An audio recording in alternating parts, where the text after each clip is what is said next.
欢迎大家啊！这个欢迎收看啊，乖学题目。今天怎么不是这个开场不是主持人宋明翰呢？其实啊，我们心里都有数，看了这么多集都是他，各位早就看腻了吧？啊，嘿嘿嘿，那这次就由我来当主持人，让他来享受一下当来宾的这种快感啊！好，我们这个言归正题呢，今天要跟各位说的故事是哪一出啊？是有关于节省的故事啊！也不用这种表情啊，各位。我知道在课台讲节省好像指涉性、影射性很高，但是我是落语家呀。落语是日本的传统说唱艺术，讲的都是日本的故事，讽刺的、吐槽的，跟咱们台湾没关系啊。所以电视机前面的客家朋友，如果听完这一集觉得哪儿不太舒服，别怪我，那就是有人心虚了啊。我无妨多听几首山歌，就自然就通体舒畅了啊。不过说到这个节俭啊，今天呢，故事来到200年前，约莫200年前的日本江户时代，就有这么一对朋友，这是边走边聊，你一句我一句，谁都不让谁，就看谁更节省。我说，大哥呀，这天气怎么这么热呀？开玩笑，你穿这一身衣服能不热吗？你别管我的衣服，这天气太毒辣，太热。我跟你讲，天气再热，我们都要讲节省。天气热还可以节省？没错。你怎么节省？我这个扇子到我的手上，用10年用不坏。妈该啊，一根扇呢用10年呢。我们不是在演日本故事吗？嘿呀，那你为什么要讲客家话？我们不是客家电视台吗？对啊，不讲客家话才奇怪吧？有道理哦。好，来，这个扇子到了我手上，用10年用不坏。妈该啊，这扇呢用10年呢。想不想知道我是怎么用的啊？你讲。告诉你，平常的时候我就这样，开一半，这样，开一半扇怎么会凉啊？当然会凉嘛，这反正重点是我这个热到受不了了，我才拿来扇，对吧？我这么扇啊，扇个5年才差不多会坏掉。那坏掉以后怎么办呢？坏掉以后怎么办？那就收起来，再开另外一半啊，再扇。我跟你讲啊，一半扇5年，2半扇10年，怎么样？够节省吧？你逊毙了，你知不知道？会吗？你一个扇子用10年呐，我跟你说，俺一根纸扇呢，用一辈子，用一辈子，而且不像你啊，抠抠缩缩的一次在那边，哎呦，只开一半。不然呢？我每一次用啊，都把它全打开。你先别把它弄坏了，好不好？大家都是见证人哈。怎么样？不，你全部打开来，你这样可以用一辈子，你怎么扇扇子啊？谁让你扇扇子啊？不然呢？好凉，舒服，好凉快，你这扇子是可以用一辈子，但脖子应该不行吧？啊！莫名其妙在那边，什么怪招啊，对不对？大家实在是不要学哦，好不好？他学得很快，对，好像会凉哦。哎呦，各位，一把纸扇用一辈子啊，够节省了吧？说到这个节省啊，各位不知道在座的会不会用客语说节省啊？当然不会了，就安排好的嘛。我来教大家，客语啊，节省叫做上腔，都很聪明。我们接着说故事啊。刚才那位啊，跟明翰同台的演员，他叫戴华旭，也是我一位好朋友。这位呢，从小啊就是学习当演员，学习写剧本啊，学习当导演，学习编剧，算是一个10项全能的舞台人了。最近这2年呢，还拿起麦克风在那儿，就脱口秀。他呢这么全才，可不知为什么，就唯一有一点遗憾，就特别的穷哎，后来遇见我了，哎，落语也学了2、3趟，现在他的人生产生了巨大的改变，嘿，不像当时，他现在是特别，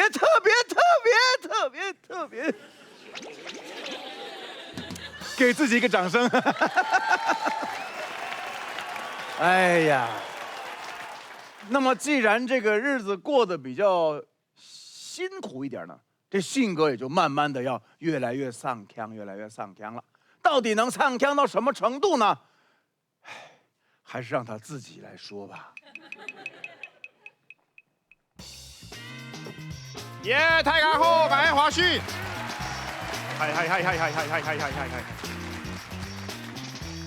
嗨，没想过刚才他会这样介绍我啊，讲的好像很厉害，其实还好哦，但是真的很穷，为什么？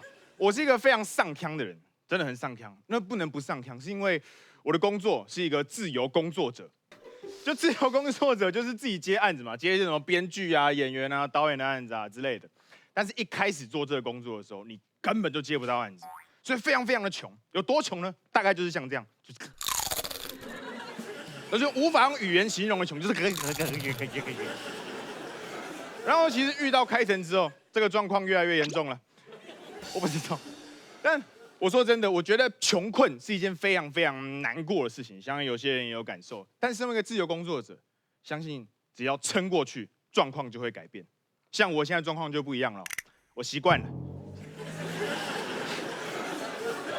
问一下大家，有没有人听过药物试验？有吗？药物试验哦，那大家还是蛮衰的哦。好，药物试验是这样，有些人没听过，我介绍一下。简单来讲呢，就是有一个医院，他出了新的药，然后想要测试一下它安不安全，所以这个时候呢，他就委托去找人来当试验的白老鼠。那我之前呢，就为了25000块，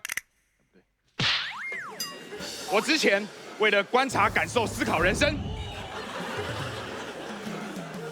做过一次。哦，没错，绝对不是因为在录影我才改口的哦，不是这样。我必须要跟各位讲，就是做这个实验没有那么容易，你知道，因为你要先通过体检，然后还要回答护理师的问题。那个时候状况是这样，就护理师跟我讲说，来，什么名字？戴华胥，出生年月日82919，有没有抽烟？有。有没有抽烟？有。有抽烟的话不能做测验啊，这样结果会不准哦。哦，好 ，sorry。等一下，所以有没有抽烟？我想说，没有。好，那我们开始做测验吧。我从那个时候才知道，原来财富的真相就是谎言啊。但因为我们是创作者嘛，所以认识之后，我就觉得真实还是最重要的东西，对吧？开成，是吧？什么是吧？是跟谁的不一样嘛？是的，当然。所以我们就会越来越穷了哦。每况愈下，就越来越得，越来越得，一直到这个地方去。但没有关系，因为我最近发现，就是当一个人他穷到一个极致之后，会有一个不一样的感觉，就你会觉得说，这不是穷。这是一种生活态度，没错，就是这样子哦。穷得相当的骄傲，你知道，像比如说有一次，我的朋友他就问我说：“哎，华胥，要不要吃饭？”我就跟他讲说：“人一定要吃饭吗？”不，那不然我们吃火锅好不好？不是这个问题啊。我现在跟你讨论哲学问题，不是火锅的问题啊。凶什么东西啊？那不然不要，我本来想要请你吃饭的，不要。等一下，请我吃饭，那我们可以去感受一下火锅存在的意义是什么。走。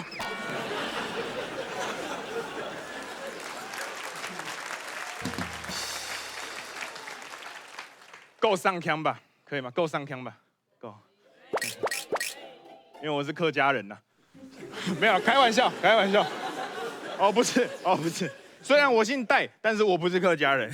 我有查过族谱，就是为了上这个节目，上述18代没有一个客家人。所以今天脱口秀也不只是来讲一些无谓不谓，还是要教育一下大家哦，就是不要再说客家人上腔了哦，因为各个族群都有上腔的人。哎，你知道每一个人也都有想要上腔的冲动。那如果有一天你遇到有一个人跟你说，没有，我不上腔，那你就要知道他在说谎。又或者是他还不够穷。好了，神猛泰嘎，我是华旭，感谢大家，拜拜。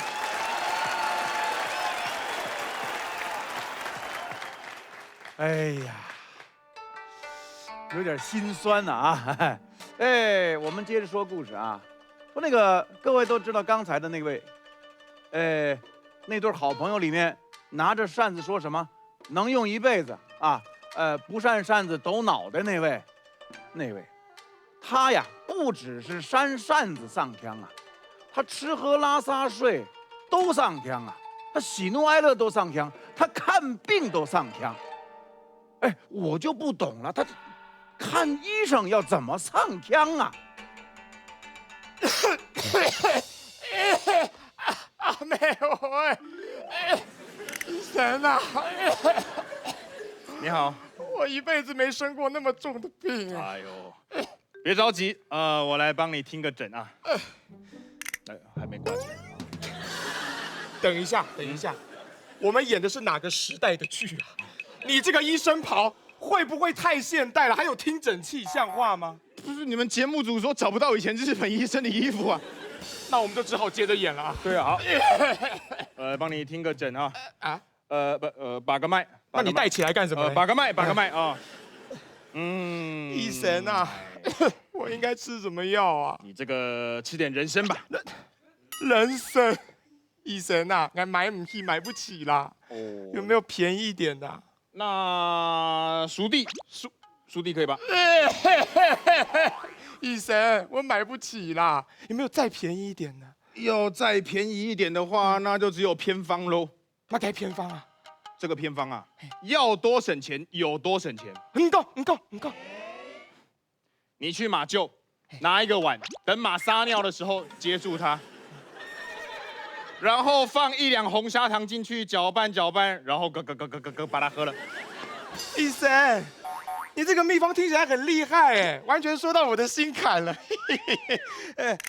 不过我有个问题，我能不能光喝马尿不放糖啊？连这个都要省吗？那我看你只能够找有糖尿病的马喽。哎，你好聪明哦！我现在就去隔壁找。隔壁马厩，你们那个胖马是不是有糖尿病啊？还真的去了，喝死他！到今天才发现，原来上腔是创意的源头啊！啊，各位，咱们这个明翰演的好不好啊？啊？知道他为什么演的这么好吗？因为这就是他日常生活的如实写照啊！后来我调查了一下才知道，不但是明翰上腔，他全家大小啊都这么上腔。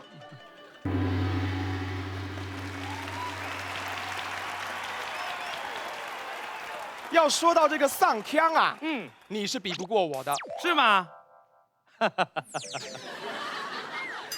我想到一件事情哎，什么事情呢？那个制作人给我的那个通告单上面说，这一场是我带华旭还有带开成老师的 3 man show 哎，理论上是这个样子没有错。那你来干嘛呀？来骗通告费嘛？不，来赚通告费。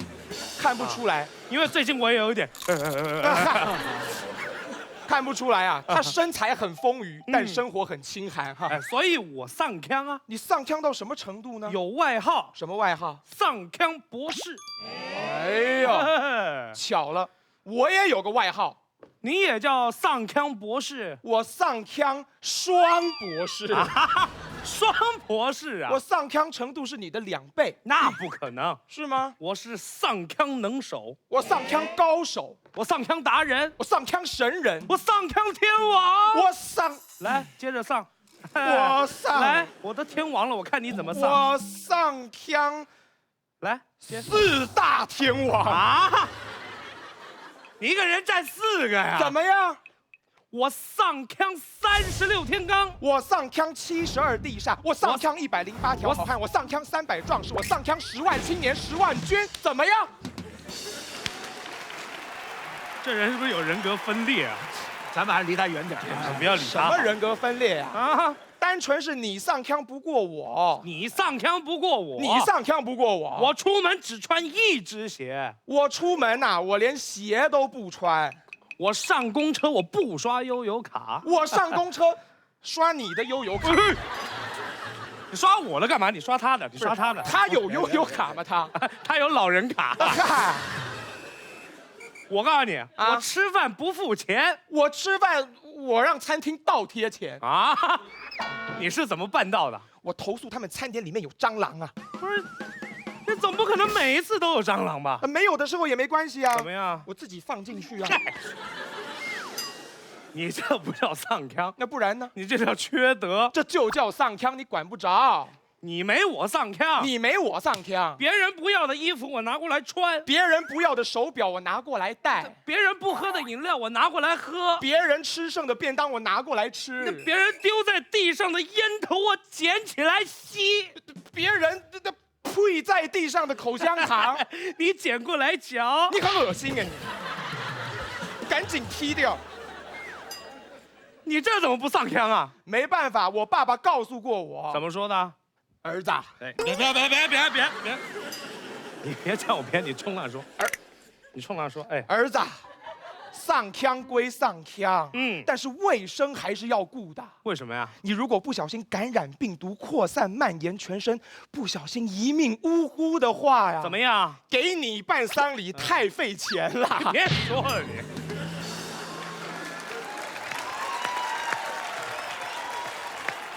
哎呀，越说越离谱了啊！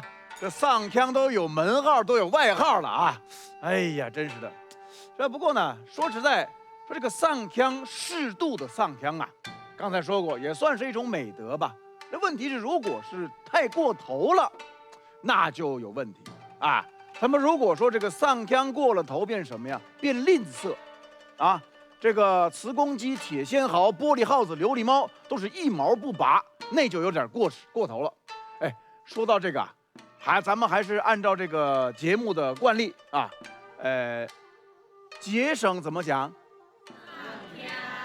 那么吝啬呢，叫做牙擦。说到心坎里去了啊。不过呢，我们还是先说，接下来就是落语表演啊。落语就像各位看到，一人独坐高台，高坐，拿着一把扇子、一块手绢，小道具幻化成很多不同的形态。比如说，这能当笔，这能当纸啊，这能当烟斗，这能当烟袋，哎，这能当刀，也能当筷子吃面啊。各位猜猜看，这是什么？哎，上钩了是吧？哟，下雨了，来，姑娘一块打伞吧。来，多少钱？哎，付。但是因为对今天是这个节省，所以刚刚说到的一律都用不着啊。哎，我们话说回刚才那两位朋友，哎，当天比武比划，说到底谁比较节省？哎，这本来自以为是这个上腔天王的这个大哥啊，哎，被这小弟折服的是五体投地呀。哎，过了没多久，终于，这叫做不耻下问，闻过之喜啊。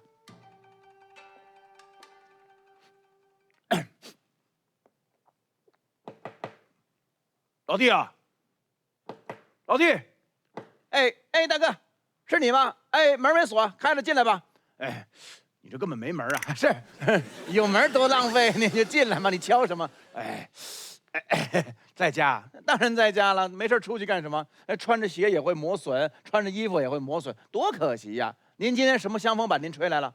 哎，不是香风，是省风哦，挺好挺好。来，有何贵干？哎，上次那个。你说那扇子的事儿，我是折服啊，哎，后来你教我一块，我就有点纳闷了，什么呀？不太管用，什么呀？你说一张纸能用3趟，那当然了，哎，是我跟你说的吗？纸用完了之后呢，还能拿来写笔记，写到全黑了，还能拿来擤鼻涕，擤完鼻涕晒干了，再拿到茅房，还能当草纸。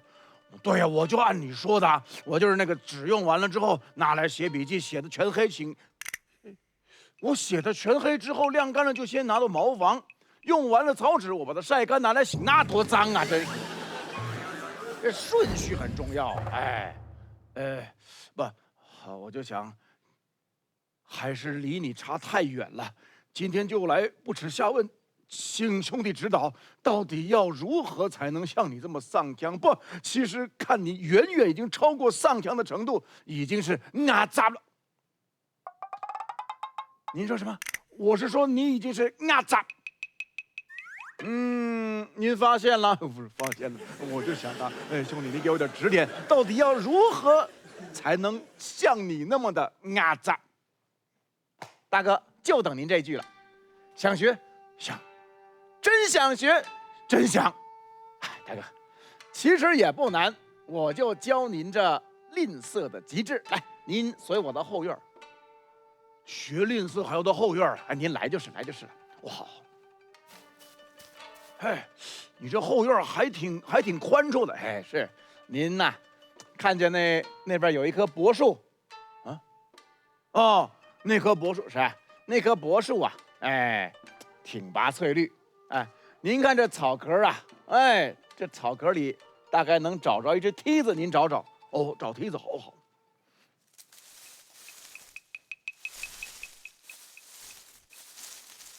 哎，兄弟，找着梯子了啊！找着梯子了，那就放在柏树下面，把它架起来。架到这儿哦。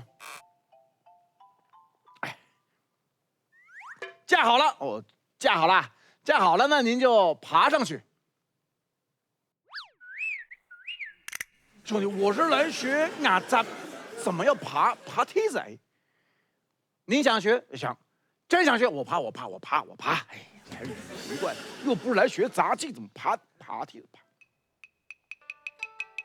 爬上来了，哎，到顶了，啊，那您抬头看，是不是有一根枝干？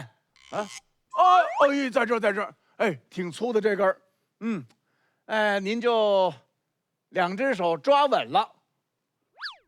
兄弟，我真的不是来学杂，你啊，我学。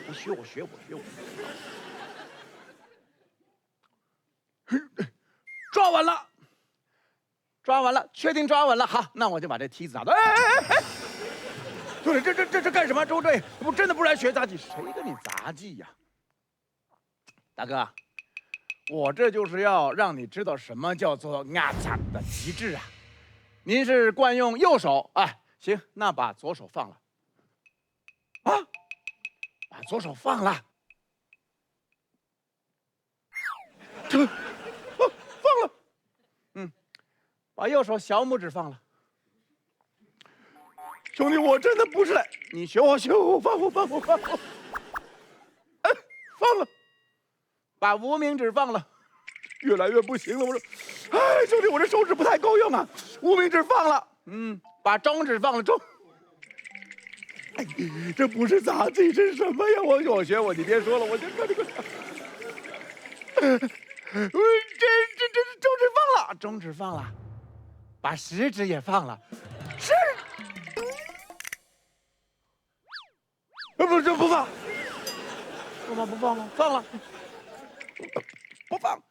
大哥，您现在心里一定想，放了摔下来，要摔伤了要医药费，摔死了还要出丧，是吧？哎，别管那些，你先放了吧。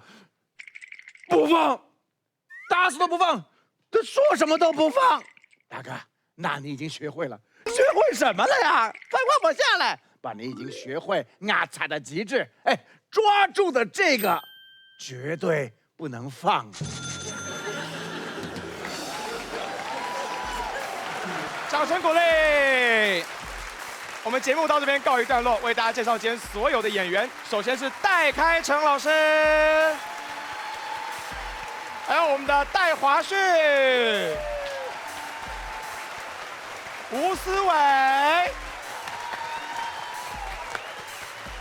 还有我宋明翰。观看你们，下禮拜見，拜拜，拜拜。